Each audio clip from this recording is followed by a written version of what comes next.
Bueno, vamos a dar continuación a este taller y entramos al capítulo número 3.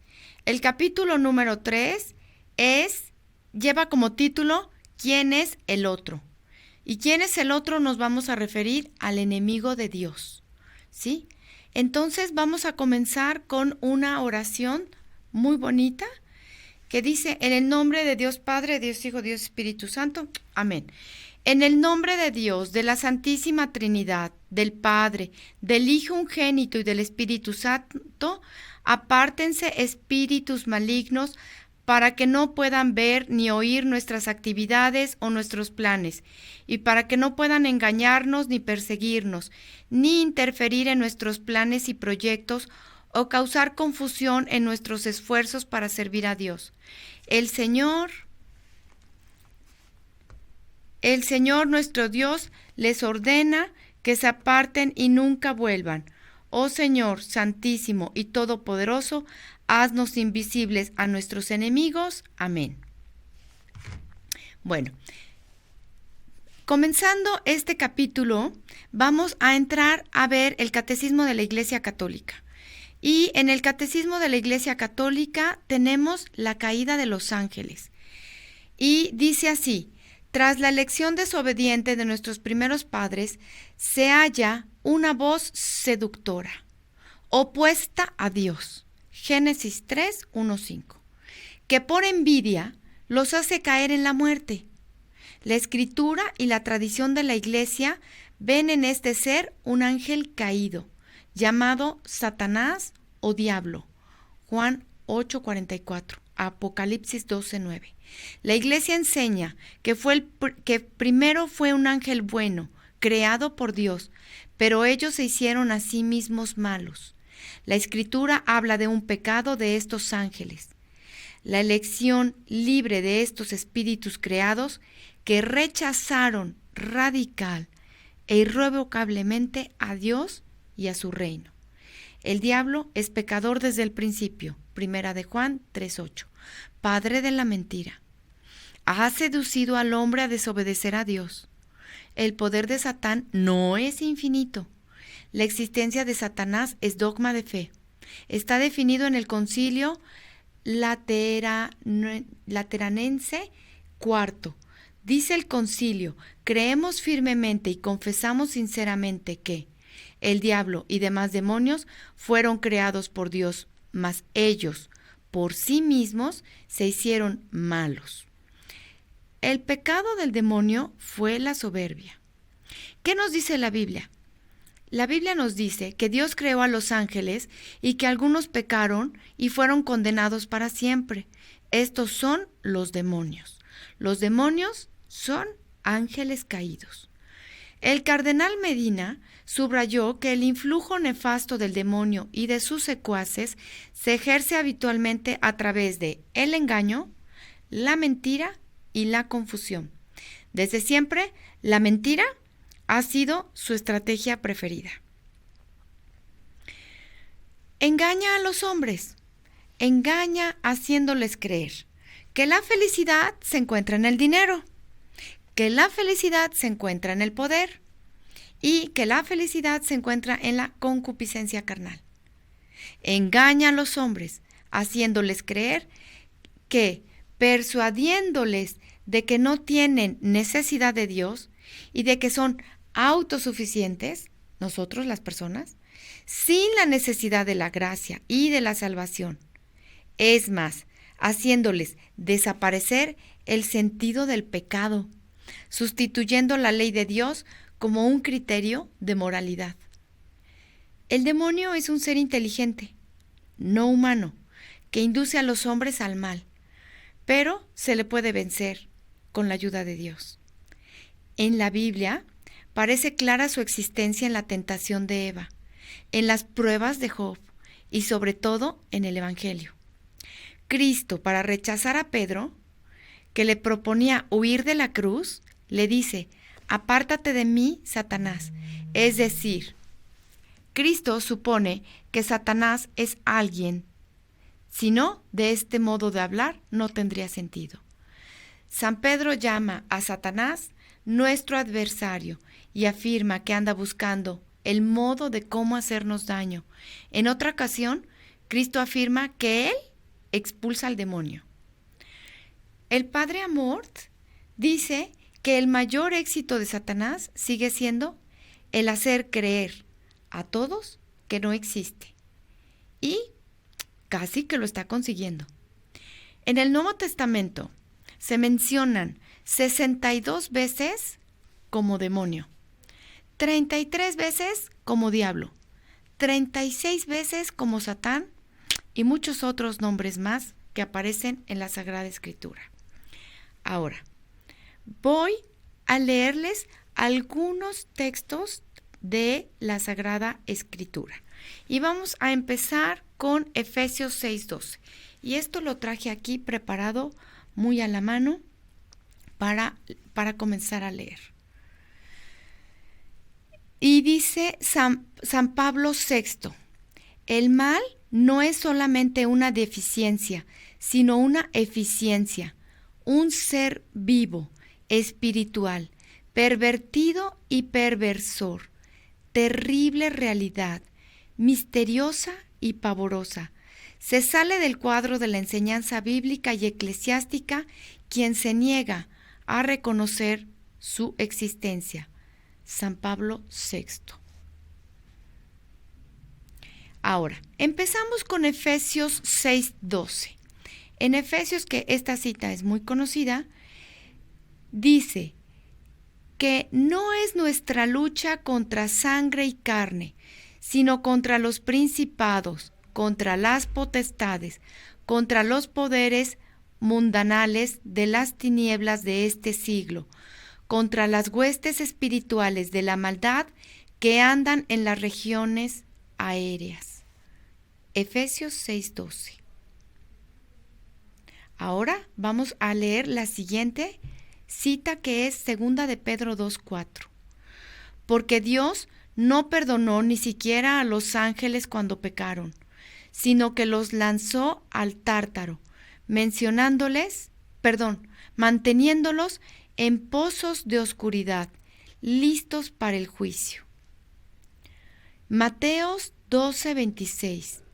Satanás aparece como cabecilla. Si Satanás expulsa a Satanás, contra sí mismo está dividido. ¿Cómo pues va a subsistir su reino? Primera de Tesalonicenses 2:18. Por eso quisimos ir a vosotros una y otra vez, en particular yo, Pablo, pero nos atajó Satanás. Segunda de Corintios 11:13-15. Porque los tales son falsos apóstoles, obreros engañosos que se disfrazan de apóstoles de Cristo, y no es de extrañar, pues el mismo Satanás se disfraza de ángel de luz. Primera de Timoteo 4:1. El Espíritu dice claramente que en los últimos tiempos algunos apostatarán de la fe, engañándose a espíritus engañadores y a doctrinas diabólicas. Lo repito porque no sé si lo dije bien. El Espíritu dice claramente que en los últimos tiempos algunos apostatarán de la fe, entregándose a espíritus engañadores y a doctrinas diabólicas. Primera de Timoteo 4:1. Juan 4:8. Él es el tentador sin más. Tentar es su esencia más íntima. Es un mentiroso. Apocalipsis 12:10. Acusador de los hermanos, el que los acusaba día y noche delante de nuestro Dios. Apocalipsis, esta es la misma de Apocalipsis. Entonces, ya se dan cuenta cuántas citas tenemos. Juan 17:15. No te pido que los retires del mundo, sino que los guardes del maligno. Romanos 8:28. El que Dios permita la actividad diabólica es un gran misterio, pero nosotros sabemos que en todas las cosas interviene Dios para bien de los que le aman. Santiago 2:19. También los demonios creen y tiemblan. Marcos 9:29. Les dijo, esta clase con nada puede ser arrojada, sino con la oración. Ok. Hasta acá nos quedamos con estas citas bíblicas. Entonces, ¿quién es el otro? El otro es el enemigo de Dios. Tenemos también que saber de su existencia y de cómo ejerce su influencia en nosotros. Tenemos también en las narraciones de las Sagradas Escrituras el poder de Cristo sobre Satanás, ¿sí? Entonces les voy a mencionar, son 5. El primero que les voy a mencionar es el endemoniado en Cafarnaún. El segundo que les voy a leer es el epiléptico endemoniado. Tercero que les voy a leer es la niña cananea. El cuarto es el demonio mudo. Y el quinto, el energúmeno de los cerdos. Entonces, para eso traje aquí mi libro y vamos a leer el primero, de el poder de Cristo sobre Satanás. El endemoniado de Cafarnaún. Las citas bíblicas son Marcos 1:21 al 28 y Lucas 4 del 31 al 37. Había precisamente en su sinagoga un hombre poseído por un espíritu inmundo que se puso a gritar: ¿Qué tenemos nosotros contigo, Jesús de Nazaret? ¿Has venido a destruirnos? Sé que eres tú, el Santo de Dios. Jesús entonces le conminó diciéndole: Cállate y sal de él. Y agitándole violentamente el espíritu inmundo, dio un fuerte grito y salió de él.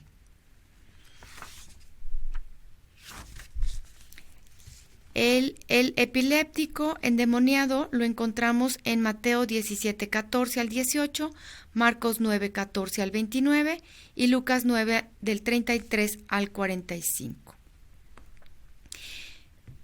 Solo les leo un poco. Maestro, te he traído a mi hijo que tiene un espíritu mudo y donde quiera que se apodera de él, le derriba, le hace echar espumarrajos, rechinar de dientes y le deja rígido. He dicho a tus discípulos que lo expulsaran, pero no han podido. Él le responde: Oh generación incrédula, ¿hasta cuándo estaré con vosotros? ¿Hasta cuándo habré de soportaros? Traédmelo. Y se lo trajeron. Apenas el espíritu vio a Jesús, agitó violentamente al muchacho y cayó en tierra, se revolcaba echando espumarajos. Entonces él preguntó a su padre: ¿Cuánto tiempo hace que le viene sucediendo esto? Le dijo: desde niño, y muchas veces le ha arrojado al fuego y al agua para acabar con él. Pero, si algo puedes, ayúdanos, compadécete de nosotros. Jesús le dijo: ¿Qué es eso de que si puedes? Todo es posible para quien cree. Al instante gritó el padre del muchacho: Creo, ayuda a mi poca fe. Viendo Jesús que se agolpaba a la gente, increpó al espíritu inmundo, diciéndole: Espíritu sordo y mudo, yo te lo mando, sal de él y no entres más en él. Y el espíritu salió dando gritos y agitándole con violencia. El muchacho quedó como muerto, hasta el punto de que muchos decían que había muerto.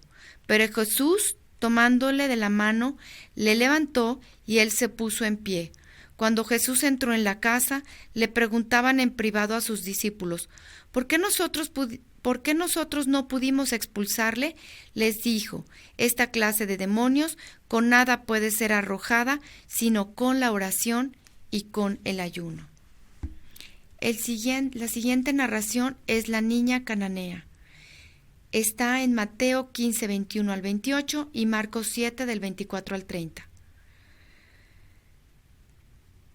He aquí una mujer cananea salida de este territorio, se puso a gritar diciéndole: Ten compasión de mí, Señor, hijo de David. Mi hija está atormentada por un demonio. un espíritu inmundo, dice Marcos en 7:25. Jesús la rechaza, pero ella insiste de manera conmovedora para que se expulse al demonio fuera de su hija. Y Jesús alaba su fe y le dice: vete, pues por tus palabras ya ha salido de tu hija el demonio. Ella se fue a su casa y encontró a la niña echada en la cama y que el demonio se había ido. El demonio mudo. Lo encontramos en Mateo 9:32 al 34 y Lucas 11:14. Le trajeron a un endemoniado mudo, el demonio fue expulsado y el mudo habló. Y Lucas dice: acababa de expulsar a un demonio que había dejado mudo a un hombre. El demonio salió y el mudo habló. El energúmeno de los cerdos.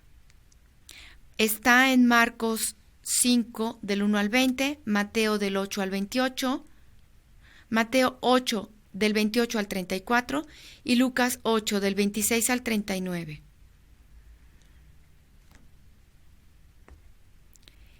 Dice el texto: al ver de lejos a Jesús, corrió, se postró ante él y empezó a gritar con gran voz: déjame en paz, Jesús, Hijo de Dios Altísimo, te conjuro por Dios que no me atormentes.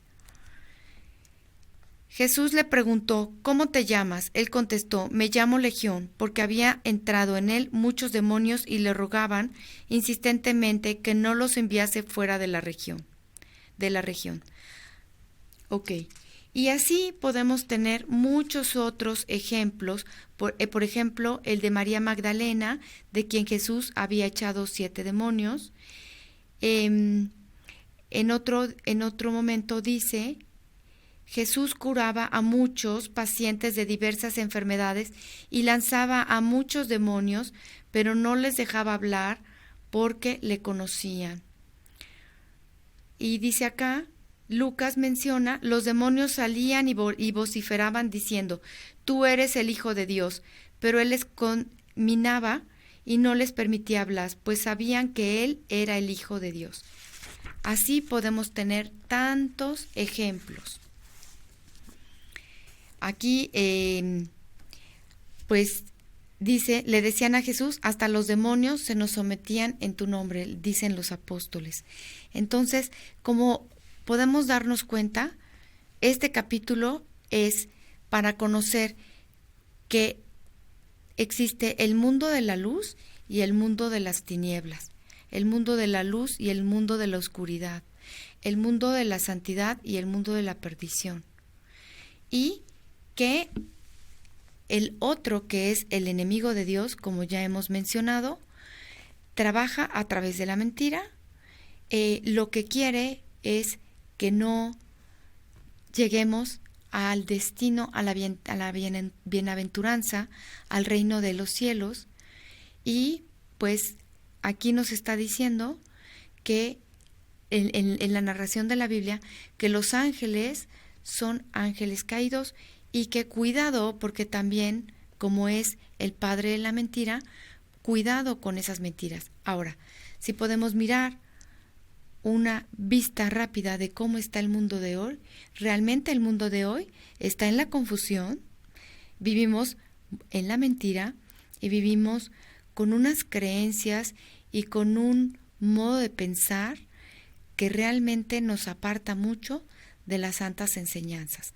Entonces, este capítulo en particular es solo reforzar, conocer y ver cómo es que tenemos un enemigo, como dijimos en la primera de Isaías, ¿sí? Nuestra lucha es una batalla y es una batalla también espiritual. Y que en Dios tenemos todas las fuerzas, en Dios tenemos todas las ayudas y en la Santa Madre Iglesia tenemos todo lo necesario para caminar este camino para llegar a la bienaventuranza con nuestro Señor Jesucristo. Ahora, el trabajo de este capítulo 3, de quién es el otro, quién es el enemigo de Dios, cómo trabaja, en nuestra foto tenemos capítulo 1 ¿quién soy yo? Todo lo que es mi persona. En el capítulo 2 es quién es Dios, que va hasta arriba, Padre, Hijo, Espíritu Santo, nuestra Santísima Virgen María. Y abajo vamos a poner quién es el otro, el enemigo de Dios, para que nuestro trabajo vaya quedando conjuntado y unificado en nuestra vida sobrenatural y la vida de Dios, mi persona y el otro. Y en el capítulo siguiente, que es el capítulo 4, vamos a poner quiénes son los otros. Y los otros nos vamos a referir a todo nuestro prójimo.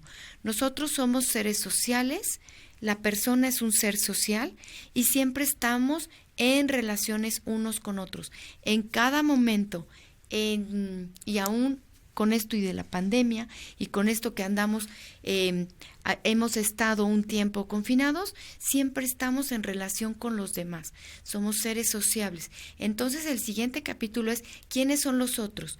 Y te adelanto, ¿cómo es que vamos a concluir todo este trabajo de estos capítulos? Lo vamos a concluir con un proyecto personal. Y este proyecto personal nos va a englobar todos los 4 capítulos, ¿sí? Lo vamos a aterrizar en un proyecto de vida. Entonces, por el momento, tenemos quién soy yo, quién es Dios, quién es el Creador, quién es el otro, el enemigo de Dios, y aquí a nuestros lados vamos a poner quiénes son los otros. Por el momento, la conclusión de este capítulo es creemos firmemente y confesamos en la existencia del enemigo de Dios y que fueron creados buenos estos ángeles y que por sí mismos se hicieron malos, se separaron, no aceptaron el plan de Dios. Y bueno, ya te diste cuenta cuántas citas bíblicas y cuántas veces es mencionado esto en las Sagradas Escrituras. Con este conocimiento nos quedamos, hay mucho que hablar y mucho que profundizar, como siempre les digo en cada capítulo, pero esto es tan solo para tenerlo en presente, en que es una realidad que existe y que tenemos todas las armas, tenemos la armadura de Dios y tenemos tanta ayuda en la Santa Madre Iglesia para terminar victoriosos. Nuestra Madre Santísima siempre dice, después de la prueba se canta victoria, pero sí es necesario muchas veces lo que vivimos para pasar la prueba y regresar a la casa del Padre. Con esto terminamos este capítulo y pues nuevamente, en la voluntad de Dios, fiat por siempre, y continuamos con el siguiente capítulo. Muchas gracias.